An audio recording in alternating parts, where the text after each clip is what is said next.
నేను లోయలలో పుట్టు పద్మము వంటి దాన్ని. లోయ అంటే శ్రమ, వేదన, దుఃఖం, భయము, ఆందోళన, పాపం, ఇందులో పుట్టిన వాళ్ళం మనం. నా జన్మస్థానము ఒక లోయ. అది ఏ లోయ? ఆకోరు లోయ. ఆకోరు లోయలో ఏం జరిగింది? ఆకాను దేవుని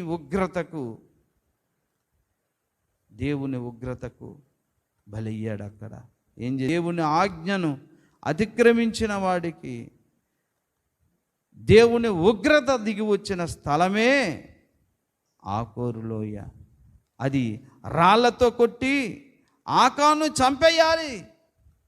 ఆ లోయలో పుట్టిన వాళ్ళం మనం చావవలసిన వారమే తప్ప బ్రతకడానికి ఏ యోగ్యత మనకు లేదు.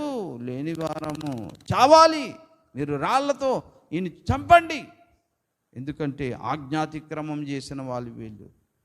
మనమందరం ఆజ్ఞాతిక్రమం చేసినటువంటి ఒకనిలో నుండి పుట్టుకొచ్చిన వాళ్ళం. ఎవరండి?